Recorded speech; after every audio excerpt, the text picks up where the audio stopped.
کچھ عرصے بعد اس نے بیٹی سے رابطہ کرنے کی کوشش کی تو اس کا فون بند جا رہا تھا. اس نے 1-2 بار رابطہ کیا, تب اس نے پولیس کو اطلاع دی. پولیس نے تفتیش شروع کی. اس نے آفتاب کو اریسٹ کیا. تو بڑے خوفناک جو ہے وہ اس نے انکشافات کیے. اس نے بتایا کہ اس نے شردھا کے پہلے تو اس کو مرڈر کیا. مرڈر کرنے کے بعد اس نے اس کے 35 ٹکڑے کیے, مختلف حصوں میں بانٹا اس کو. پھر اس نے ان ٹکڑوں کو رکھنے کے لیے, سنبھال کے رکھنے کے لیے اس نے ایک بڑے سائز کا فریج خریدا, اور اس کے اندر اس لاش کے جو ٹکڑے تھے 35 ٹکڑے وہ اس نے اس فریج کے اندر رکھے, فریز کر کیے اس نے. اچھا, اس کے بعد اس نے پھر تاکہ گھر میں اس کے فلیٹ تھا اس میں اسمیل نہ ہو, اس نے اس فلیٹ میں اگربتی کا بھی استعمال کیا. کافی ساری اگربتی جلائیں, اتنی اس کو عقل تھی کہ اس سے اسمیل جو ہے دب سکتی ہے. اور ایئر فریشنر جو تھے اس نے اس کا بھی بے دریغ استعمال کیا.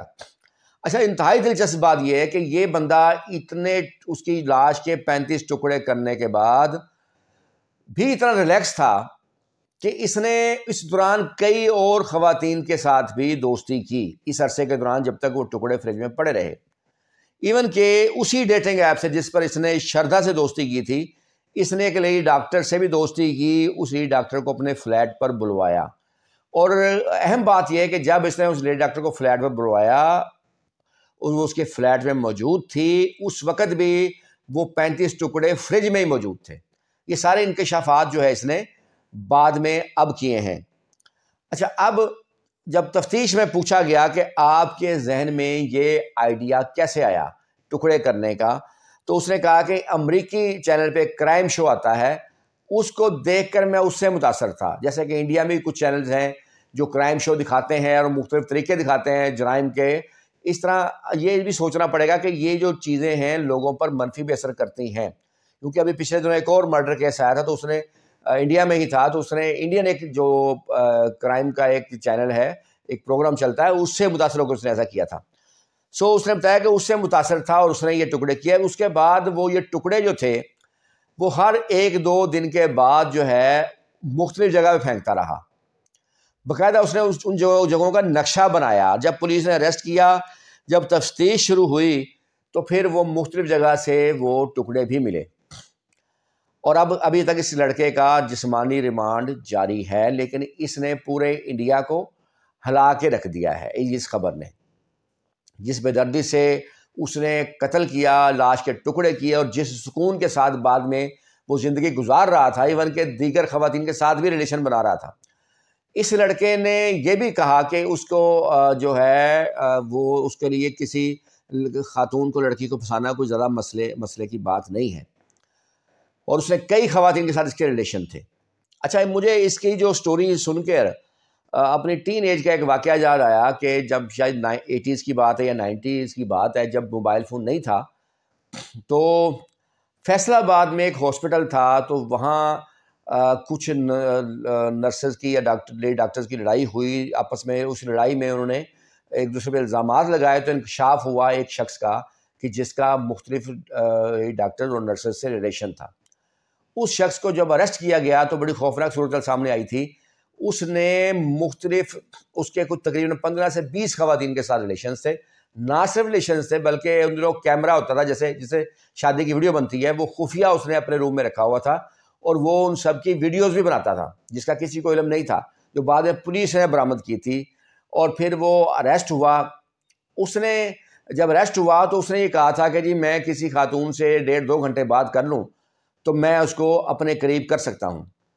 کیونکہ یہ بات درست نہیں ہے کہ وہ ہر خاتون پہ یہ اصول اپلیکیبل ہو سکے, لیکن اس کے باوجود یہ بات درست ہے کہ کچھ لوگ جو ہوتے ہیں وہ ان چیزوں کے ایکسپرٹ ہوتے ہیں. جیسے ہر کام کا ایک ڈاکٹر ہوتا ہے اپنے کام کا ایکسپرٹ, وکیل ہوتے ہیں اپنے کیسز کے ایکسپرٹ, اس طرح کچھ لوگ اس کے ایکسپرٹ ہوتے ہیں. اور وہ چاہے ان کی پرسنالٹی بھی نہ ہو, چاہے وہ مالدار بھی نہ ہو, لیکن اپنی گفتگو سے یا اپنے فراڈ سے یا جیسے بھی سمجھ لیں, وہ قائل کرنے کے جو ہے ایکسپرٹ ہوتے ہیں. یہ بندہ بھی جو ہے جس کا میں نے ذکر کیا, یہ اسی ٹائپ کا کچھ لگ رہا ہے جب آیا تھا.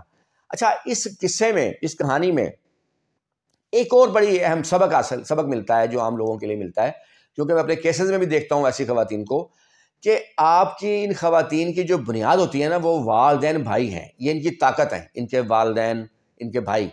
لیکن جب آپ اپنی بنیاد چھوڑ دیتے ہیں ایسے آوارہ قسم کے لوگوں کے آپ جو گھر میں جا کے رہنا شروع کر دیتے ہیں تو آپ اپنی بنیاد سے کٹ جاتے ہیں، اپنے رشتہ داروں سے کٹ جاتے ہیں، آپ کی جو طاقت ہے، آپ کی بہن بھائی والد ان سے کٹ جاتے ہیں.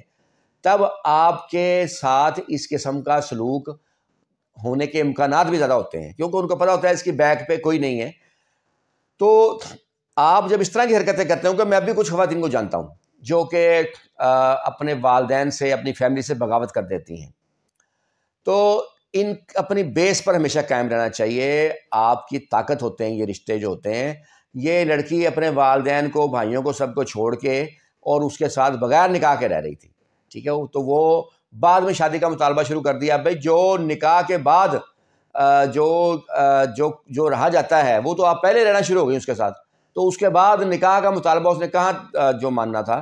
مجھے بھی کئی فیمیلز کے فون آ جاتے ہیں ایسے ہی کہ جی فلاں لڑکے سے ریلیشن ہو گیا اور اس کے کلوز ہو گیا، وہ شادی نہیں کر رہا، اب بدلہ لینا. تو بعد میں سب چیزیں فضول ہوتی ہیں، آپ اپنے آپ کو ذلیل کر لیں یا والدین کو ذلیل کر لیں، یہی کچھ ہوتا ہے. تو یہ میری آج کی ویڈیو تھی کہ میں نے پہلے بھی ایک بار کہا تھا کہ انسان، میں نے کہیں پڑھا تھا کہ انسان کے اندر 3 چیزیں ہوتی ہیں، ایک جانور، ایک فرشتہ اور ایک بچہ. صرف فرق یہ ہوتا ہے کسی کے اندر جانور کی مقدار زیادہ ہوتی ہے، کسی کے اندر فرشتے کی مقدار زیادہ ہوتی ہے، کسی کے اندر بچے کی مقدار زیادہ ہوتی ہے. ایسے جو لوگ ہوتے ہیں ان میں میرے خیال میں صرف مقدار زیادہ نہیں ہوتی بلکہ وہ جانور ہی ہوتے ہیں. آپ لوگ میری ویڈیو پسند کرتے ہیں، اس کا شکریہ. Thank you.